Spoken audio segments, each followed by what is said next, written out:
oui, t'es déjà arrivé. Écoute, faudrait que je te parle. Ah, OK, je vais prendre des notes. Oh non, c'est pas nécessaire. Tu vois, c'est parce que je dois rencontrer un client extrêmement important pour le magazine aujourd'hui, hein? Et on doit se rencontrer ici, là, avant d'aller luncher. Ah, fais-toi-en pas, tu peux compter sur ma présence. Ah! Justement, c'est précisément de ta présence dont je voudrais te parler. Ah, mais tu vas voir, hein, je sais me faire remarquer. Oui, justement, c'est parce que je voudrais, hein, qu'ils sentent qu'on est un bureau normal, avec dedans, là, des employés normaux. Ah! Ça tombe bien que Denis et Sylvie soient pas ici, hein? Ben oui, hein, j'allais le dire. Jean-Louis! Je te regarde, là. Ça va bien? Ben oui, pourquoi? Tu devrais peut-être aller te reposer en vue de te préparer à une éventuelle maladie. Ben, Roxane, ça fait des années que j'ai pas eu la moindre grippe.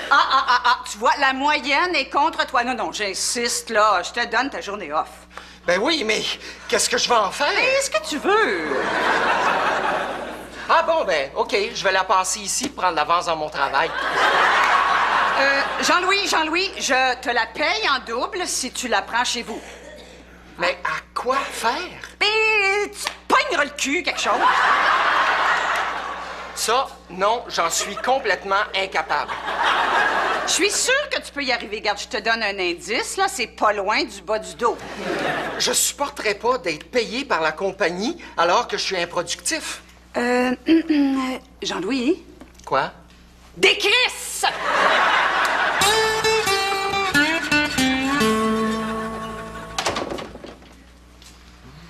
Salut, Mélanie. Bien dormi? J'ai préparé le déjeuner. Ah ouais?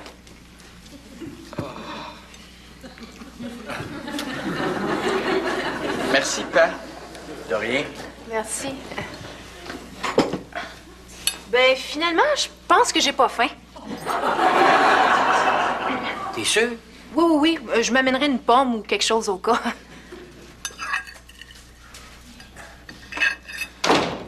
Nico, je pense que ta sœur est anorexique. Voyons donc. Mais tu vois bien, elle a rien mangé. Ah oui, c'est normal, Pa. Bien. Tu fais cuire ton bacon dans du gras. Puis, Ben, ça fait juste prouver qu'elle est pas suicidaire. je te suis pas, là. Bon, regarde, c'est pas parce que je veux remettre tes talents de cuisinier en question, là, mais cholestérol free, ça veut pas dire cholestérol gratuit. OK? Peut-être. Mais t'as-tu remarqué une affaire? Aussitôt qu'elle s'est levée de table, elle est allée s'enfermer dans la salle de bain. Ouais, pis? Moi, je dis qu'elle est en train de se faire vomir. Voyons, toi-même, tu l'as dit, elle a rien mangé. Fait que la seule affaire qu'elle peut se faire vomir, c'est de l'air. Tu vois comment c'est rendu grave? Regarde, décroche un peu, là. Mélanie est même pas maigre. Même pas maigre. Tu trouves ça normal qu'une fille qui a 22 ans porte encore du 7 ans, toi? Ben oui, c'est des mesures de filles, ça. De filles qui se trouvent grosses. Non. Toutes les filles utilisent ça. Toutes les filles se trouvent grosses. Bon, pas, hein? OK, il y a absolument rien qui laisse croire que Mélanie pourrait être anorexique. Là, tu parles exactement comme le reportage que j'ai vu hier à la TV qui dit qu'il n'y a absolument rien qui laisse croire qu'une fille est anorexique, sauf quand elle ne trouve plus dans son linge. OK? Et là, il est trop tard. Ça va pas mieux? Bof, pas vraiment. As-tu au moins réussi à dormir un petit peu la nuit dernière? À peine. Tout ça depuis que mon patron m'a nommée assistante gérante du restaurant. Je pense que je devrais démissionner. Petite Laine, c'est une marque de confiance de sa part. Il serait déçu que tu t'en rendes pas digne. Oui, mais je suis obligée de prendre des initiatives, Jean-Louis. As-tu idée de la pression que ça me met sur les épaules? Je suis sûr que t'es capable, voyons. Mais pas moi. Je suis en train de craquer psychologiquement. C'est comme s'il y a une partie de moi que je reconnais plus et sur laquelle j'ai plus de contrôle. Pauvre amour. Puis dire que pendant ce temps-là, c'est moi qui est au repos forcé alors que j'en sens aucunement le besoin. C'est un ordre de Roxane? Mais oui. Ordre qu'elle a d'ailleurs formulé dans des termes extrêmement grossiers, je trouve. Puis tu sais ce que je pense du langage vulgaire, surtout dans la bouche d'une femme. Ben oui.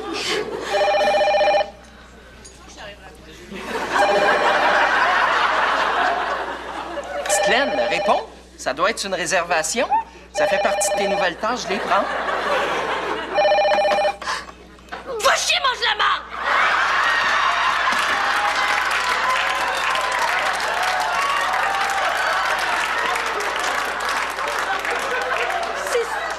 C'est ça que je voulais dire quand je disais que j'ai plus de contrôle sur une partie de moi-même. Non. Non. Dis-moi que j'ai rêvé. Dis-moi que t'as pas dit. Va chier, mange la marde!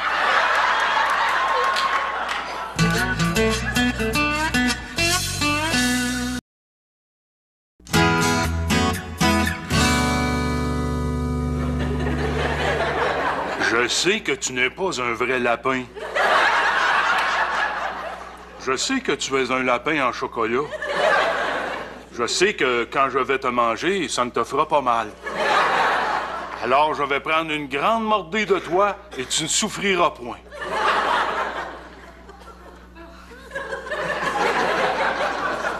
Voyons, comment ça se fait que je suis pas capable? Je sais que c'est pas un vrai lapin. Hé, Germain! Ah, ouais, Denis!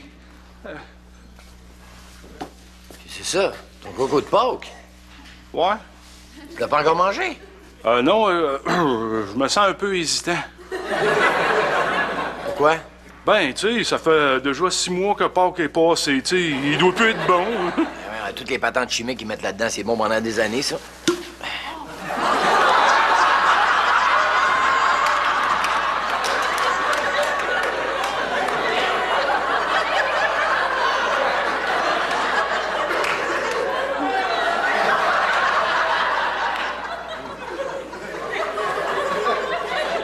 Puis, comment ça va, la vie?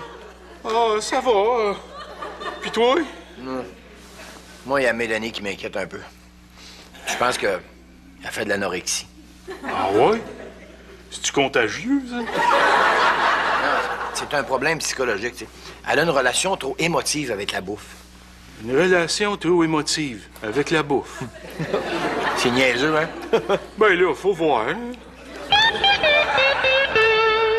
Eh bien, tout me porte à croire, chère madame, que vous êtes victime d'un trouble neurologique qui s'appelle le syndrome de la Tourette. Ah bon? Oui, on reconnaît cette maladie à certains tics moteurs ou verbaux. Dans ce dernier cas, le patient peut prononcer sans le vouloir des mots ou des phrases à caractère endurier, vous comprenez? Est-ce le cas de madame? Faudrait que j'analyse ça à tête reposée. Ce qui m'étonne cependant, c'est que généralement les symptômes apparaissent avant l'âge de 21 ans. Oh, mais Petite Laine est très jeune d'esprit, vous savez. Vous n'allez pas me dire qu'elle croit encore au Père Noël, quand même. Oh, ben là, non, quand même, exagérez pas. Oh, par contre, la nuit, elle garde son partiel de peur que la fée des dents se pousse avec. Eh bien, c'est peut-être ça, à moins que le problème soit resté latent pendant de longues années et qu'une situation particulièrement stressante l'ait fait se manifester. Ah. Bon, puis, est-ce que ça se guérit? Non. Ben, dans ce cas-là, il y a sûrement des médicaments qu'elle peut prendre. Oh, oui. Puis c'est efficace? Non. Ben là, docteur, dites-nous au moins quelque chose ici pour nous encourager. Eh bien, il semble que Mozart lui-même ait été victime du syndrome de la Tourette. Cela ne l'a pas empêché de composer une œuvre magistrale.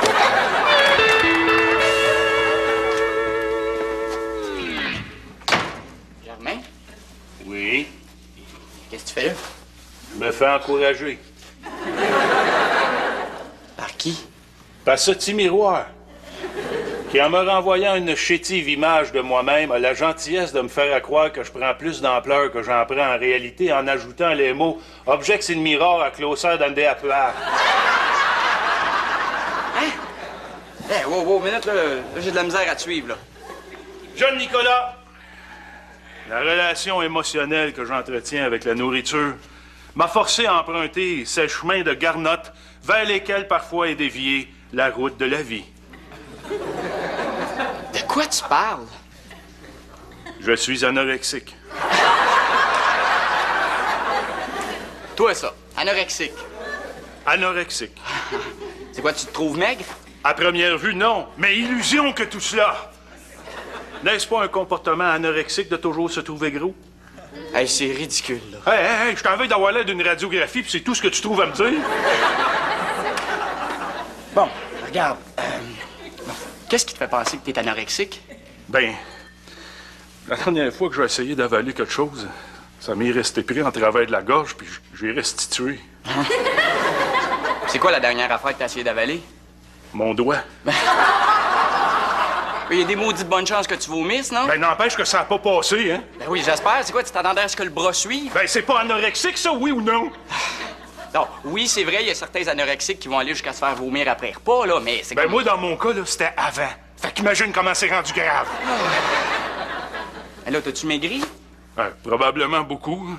Mais pour pas me rendre compte jusqu'à quel point j'ai dépéri, je me suis acheté une balance métrique pour être sûr de pas rien comprendre, tu sais. En tout cas, pourtant, ça paraît pas, hein, que t'as perdu du poids. Hey, Nicolas, regarde-moi comme faux, là. Si t'enlèves la bédaine pis les poignées d'amour, il me reste juste la peau pis les os. Bon, hein, gars, pourquoi tu sors pas un peu, là? Va prendre une marche, ça va te changer d'idée. Es-tu fou, toi? J'ai bien trop peur de pogner dans le vent. Alors, je suis certaine hein, qu'on va pouvoir brasser des affaires extrêmement profitables, autant pour vous que pour nous. Hein, parce que, vous savez, Kilomètre-Heure est une entreprise saine, formée d'individus sains, évoluant eux-mêmes dans un cadre extrêmement sain, n'est-ce pas? Roxane! Bonjour. Quelle excellente surprise! Ah, je suis une habituée ici, alors c'est normal qu'on me reconnaisse. Ben non, c'est pas pour ça. C'est pour ça, t'as compris? Ben non, voyons. J'ai dit c'est pour ça. Ben non, on se connaît autrement que par le restaurant. Je suis la fiancée d'un de ses employés. Pas le maniaque sexuel, là, l'autre. Jean-Louis Dubuc. Roxane vous en a peut-être parlé. C'est celui qui fait une collection de coupons rabais. Petite Hélène. Oui, celui qui a eu un ami imaginaire jusqu'à l'âge de 37 ans.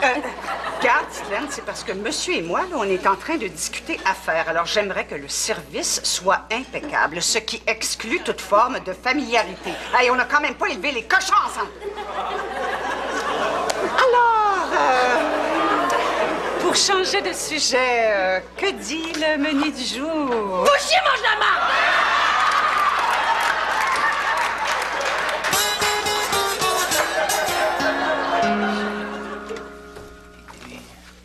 Mélanie?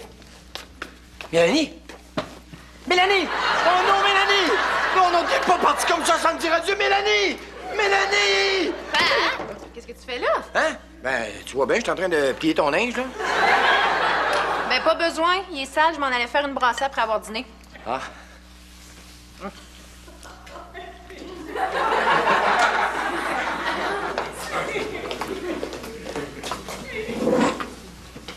tout cas, t'as l'air d'avoir faim. Mais tu sais, j'ai juste mangé une pomme un matin, puis elle commence à être loin. Ah, je comprends ça. Père, j'aurais une faveur à te demander. Vas-y. C'est parce que... Bon, c'est un petit peu gênant à dire, là. Mais ces derniers temps... Ces derniers temps... Comment dire? Mon corps a comme un peu changé, si tu vois ce que je veux dire, puis il y a quasiment plus rien qui me fait dans ma garde-robe. Fait que penses-tu que tu pourrais me passer un petit peu d'argent pour que j'aille magasiner? Tu flottes dans ton linge, c'est ça, hein? Non, c'est le contraire, je suis trop serrée. Quoi?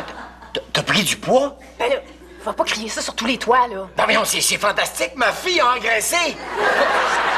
Non, ça paraît tant que ça. Paye-toi, traite, va chercher ce que tu veux, je t'assure content. Ma belle grosse baquette!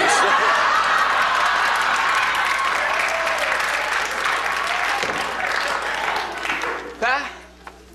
Tu devrais aller voir Germain, là. Pas besoin, je chope avec tantôt. Ben, je suis pas sûr. Qu'est-ce qu'il y a? Non, je pense qu'il est après virer fou. Encore? C'est à propos de quoi, cette fois-là? Ben, là, c'est rendu qu'il voit de l'anorexie, où est-ce qu'il y en a même pas. C'est niaiseux, hein? J'ai tellement honte, Jean-Louis.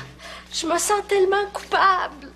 Ben là, Titelaine, c'est pas de ta faute. C'est celle à la tourette par son maudit syndrome. Mais comment est-ce que je vais m'en sortir, moi? Écoute, j'y ai beaucoup pensé. Je me suis demandé ce que maman aurait fait dans une situation comme celle-là. Et puis? Ben, tu sais que maman était une personne réaliste et terre à terre. C'est pourquoi elle en serait probablement arrivée à la même solution que moi. Laquelle? On va aller te faire exorciser. Ah oui? Ouais, dis-moi que tu me fais confiance. Je te fais confiance. Oh, dis-moi que tu m'aimes. Gaucher mange la marde!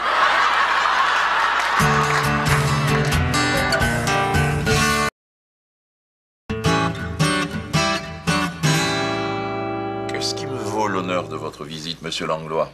Eh bien, docteur, c'est assez difficile pour moi d'en parler. Oh, je vous en prie, soyez à l'aise, hein? Eh bien, je dois vous dire que je n'aurais probablement pas eu le courage de venir vous rencontrer, n'eût été de l'appui de mon entourage. Rassurez-vous donc, je suis médecin, donc habitué à côtoyer la souffrance. Aussi, vous ne trouverez ici que sensibilité, compassion et respect. Hein? Bon, d'accord. Alors, pour tout vous dire, docteur, je suis anorexique.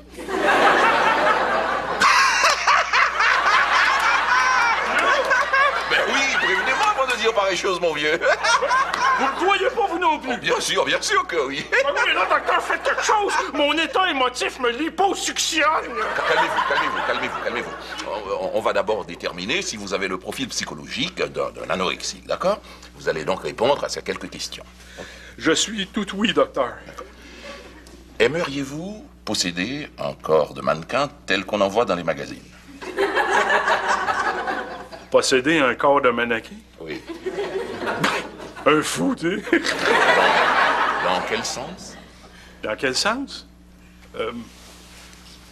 Elle en dessous, puis moi par-dessus. Très bien. Question suivante. Êtes-vous un perfectionniste? Tous les clients qui entrent dans mon garage sont assurés d'un service impeccable ainsi que d'un prix défiant toute concurrence. Et les clientes, elles? Tous les clients entrant dans mon garage sont assurés d'un service impeccable ainsi qu'un prix défiant toute concurrence. Fait qu'ils ont juste envoyé le mari. Eh bien, c'est ça, vous n'êtes pas plus anorexique que moi, mon vieux.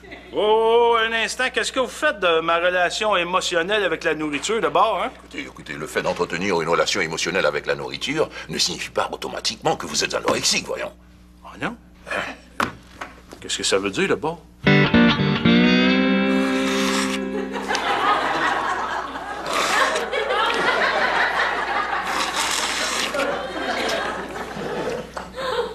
Qu'est-ce qu'il y a? Rien. Sûr? Sûr. OK, d'abord. Ah, Germain, t'es là? Ah, puis t'as recommencé à manger, là. Ça va mieux, d'abord? A-N-Q-U-S-I-E-T-E-R. Anxiété. Qu'est-ce que tu fais là, Germain? Je mange mes émotions, Denis. T'as pas guéri? Absolument. Et désormais, je ne suis plus anorexique, mais bien boulimique. N'est-ce pas là une excellente nouvelle? Syndrome de la tourette. Je veux bien croire, là, mais elle a quand même réussi à me faire perdre un gros contrat, cette nononne-là. Roxane, elle y pouvait rien. Ben, je le sais. Et le plus frustrant, c'est que moi non plus, j'y peux rien. Dans quel sens? Ben, elle travaille pas pour moi, je peux même pas me soulager en la mettant à la porte. Ben là, de toute façon, rassure-toi, tout est arrangé, hein, Titelaine? Guéri. Oui, je l'ai convaincu de se faire exorciser. Exorcisé. Oui. Oh, puis tu penses avoir des résultats là, avec une méthode du Moyen-Âge? Ben toi, quand tu reviens de chez l'acupuncteur, tu penses bien avoir des résultats avec une méthode de l'Antiquité? Non. Jean-Louis, là, on parle d'exorcisme. Oh, hein? Le chanoine Fradette est un curé très, très professionnel. Hey, écoute, juste en confesse, il est capable de te faire sentir coupable pour des affaires que t'as même pas faites. Hein, Titelaine? C'est ridicule. Pourtant, Titelaine a cessé de prononcer des horreurs pour ne plus utiliser qu'un langage sans doute inspiré par le bon Dieu lui-même. Dans quel sens? Ben, depuis qu'elle est allée là, Titelaine est vraiment inspirée par la grâce divine. Pas vrai, Titelaine? Oh, je t'y calisse de tabarnak!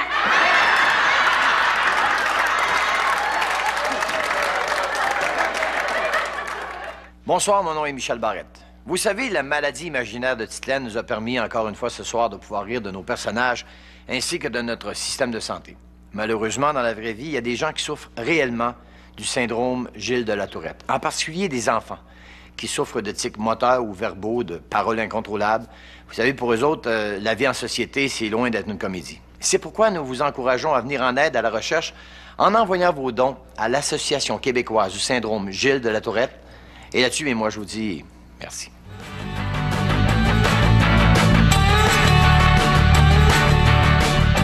Célébrez l'été avec la série culte Alerte à Malibu, à l'affiche dans un instant.